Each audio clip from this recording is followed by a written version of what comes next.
Sugar મિલો શરૂ કરવા સંચાલકોની બેઠક મળી। દક્ષિણ ગુજરાતમાં ખાંડની ફેક્ટરીઓ ધમધમવા લાગી છે। શુગર મિલોની સિઝન શરૂ થઈ ગઈ છે, ત્યારે વ્યારાની શુગર મિલો શરૂ કરવા માટે કવાયત શરૂ કરી દેવામાં આવી છે। ઉકાઈ પ્રદેશ ખાંડ ઉદ્યોગ મંડળી ખાતે મહત્વની બેઠક મળી। વ્યારા શુગરને પૂરતા પુરવઠા સાથે બેઠી કરવા માટે મંથન થયું।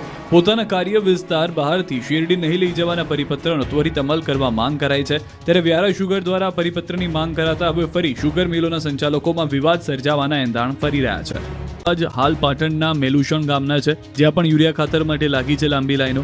છેલ્લા એક અઠવાડિયાથી ખેડૂતો ડેપો પર વહેલી સવારથી જ યુરિયા ખાતરની થેલીઓ લેવા લાઈનમાં ઊભા રહેવા છતાં પૂરતા પ્રમાણમાં નથી મળતું ખાતર। ખેડૂતોએ ઘઉં, એરંડા, રાયડો તેમજ તમાકુ જેવા પાકોનું વાવેતર કર્યું। પાકોમાં યુરિયા ખાતરની તાતી જરૂરિયાત સામે ખાતરની અછત સર્જાતા ખેડૂતો ચિંતિત છે। 1 વીઘાના વાવેતરમાં 3 થી 4 યુરિયા ખાતરની જરૂરિયાત સામે ખેડૂતોને કલાકો સુધી લાઈનમાં ઊભા રહ્યા બાદ માત્ર ₹1 ખાતરની થેલીથી સંતોષ કરવો પડે છે। ખાતર ડેપોમાંથી ખાતરની થેલીઓ બારોબાર બ્લેક કરી દેવામાં આવતા હોવાનો પણ આક્ષેપ ખેડૂતો કર્યો છે। ખાતરની તંગીથી ખેડૂતો પરેશાન। કડકડતી ઠંડીની ચિંતા કર્યા વગર ઠૂઠવાતા કંઈક આ રીતે દરરોજ ખાતર ડેપોની બહાર ખેડૂતોની લાઈન લાગે છે। ખાતરની ટકટકના દ્રશ્યો વાવથરાદના સંઘ ખાતેના છે।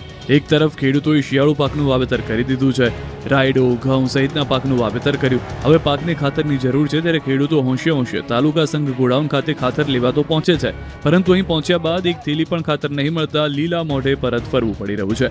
ખેડૂતો જાણે ખાતરની ભીખ માંગતા હોય તે રીતે થરાદ સંઘની બહાર લાઈનમાં લાચાર બનીને બેઠા રહે છે। વારો આવે ત્યારે એક થેલી ખાતર પણ નસીબ થતું નથી। કેટલાક ખેડૂતો તો અઠવાડિયાથી દરરોજ ધક્કા ખાઈ રહ્યા છે, પરંતુ ખાતરની થેલી પણ જોવા મળતી નથી। ત્યારે વહેલી તકે ખાતર મળી શકે, કૃત્રિમ તંગી દૂર કરવા માંગ ઉઠી છે।